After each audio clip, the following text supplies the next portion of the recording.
मजहर अब्बास साहब, गुफ्तगू आपकी तरफ लेके आना चाहेंगे।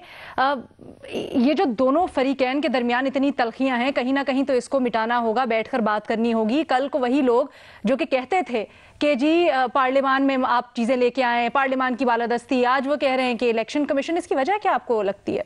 क्या दुरुस्त है एहसन इकबाल साहब का बयान? देखिए, पहली चीज ये कि हम अपनी इस्लाह कर लें तो इस्लाहात मसला नहीं होगा।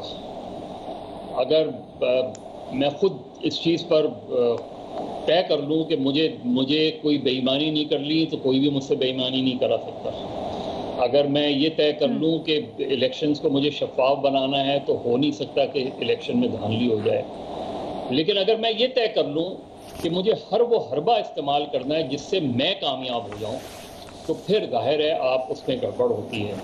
इसीलिए जो भी एहसन इकबाल साहब ने XYZ ने जो भी बातें की हैं, जो बातें वो एंकर से कर सकते हैं, वो बातें वो हुकूमत से क्यों नहीं कर सकते? यानी यही बातें वो जाके हुकूमत से मुज़ाकरात करें, उसमें ये बातें रख दें और उसमें भले आप रिजेक्ट कर दें उनकी रिफॉर्म्स, लेकिन डायलॉग का बंद करना, मुज़ाकरात के दरवाजे बंद करना, ये एक गैर जमहूरी सोच की अक्कासी करता है। ये गैर जमहूरी सोच के अक्कास है। तो ये मेरा ख्याल है कि ये कहना कि पार्लियामेंट के बेसिक चीज़ ही पार्लियामेंट होती है। इलेक्शन कमीशन के ज़रूर पावर्स होते हैं, इलेक्शन कमीशन ज़रूर रूल्स बनाता है, रेगुलेट वो करता है, लेकिन इलेक्शन कमीशन पे भी आपको वो एतमाद नहीं होता, क्योंकि इलेक्शन कमीशन आप खुद बनाते हैं, गवर्नमेंट और अपोजिशन, और उसी पर अदम एतमाद कर देते हैं। आप पिछले 3 इलेक्शन कमीशन उठा लें, पिछले 3 इलेक्शन कमीशन इन दोनों पीपल्स पार्टी और नून ने बनाए थे 2 इलेक्शन कमीशन, फिर ये तीसरा जो है वो तहरीक इंसाफ के साथ मिलकर। तो तीनों इलेक्शन कमीशन जो है पिछले गवर्नमेंट और अपोजिशन ने मिलकर बनाए थे ना, तो फिर अदम एतमाद किस चीज़ का? तो इसका मतलब है मामलात कहीं और गड़बड़ है। जहां तक हसन साहब बात कह रहे हैं, देखिए जाहिर है मुझे बिल्कुल भी इकोनॉमी का उस तरह अंदाज़ा नहीं है जितना शायद हसन साहब को हो या दूसरों को हो, लेकिन खुदारा वजीर ख़जाना की वार्निंग को वार्निंग ना लें। यही वजीर ख़जाना का मेरे पास इंटरव्यू मौजूद है, जब ये पिछले वजीर ख़जाना थे पिछली हुकूमत के, मोर और लेस यही बातें करते थे। FBR के बारे में उनके रिकॉर्ड पे पता नहीं 500 करोड़ या कितनी की करप्शन। चीज ये है कि फिर आप जब पहले वजीर खजाना थे तो आपने क्या रिफॉर्म्स की और अब आप क्या रिफॉर्म्स करेंगे? यही आप हफीज शेख का उठा लें। हफीज शेख भी तो पहले वजीर खजाना थे ना, पिछली मरतबा, इस मरतबा भी वजीर खजाना थे। तो हमें इस गोरख धंधे में ना उलझाएं।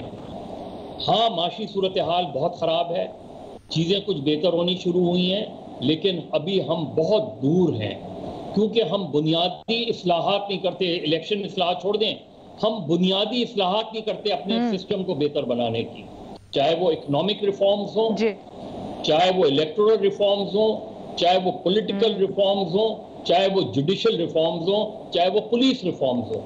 तो हम अपने आप को रिफॉर्म ही नहीं करने को तैयार, तो चीजें बेहतर कैसे होंगी? ठीक है जी। हसन इरशाद साहब, आप कमेंट करना चाहेंगे?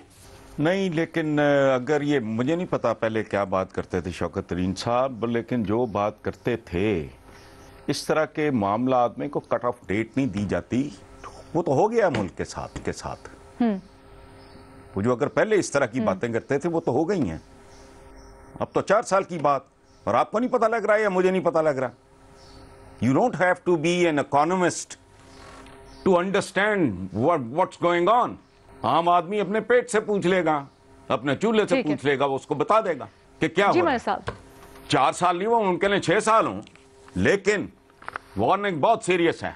हालात देखिए ना, ये ना देखें वो क्या कह रहा है बंदा। नहीं ठीक है, हसन साहब का अपना व्यू है, उन्होंने दे दिया, मेरा अपना व्यू है। मैं तो कह रहा हूँ ना कि मैंने कहा कि और आपका वही नुक्ता, हाँ, बुनियादी इस्लाहात जो हमें वार्निंग दे रहे हैं, वो पहले अपनी जिम्मेदारी कबूल करें कि वो इसके जिम्मेदार है सिचुएशन के। बिल्कुल ठीक, दुरुस्त बात। ठीक है जी।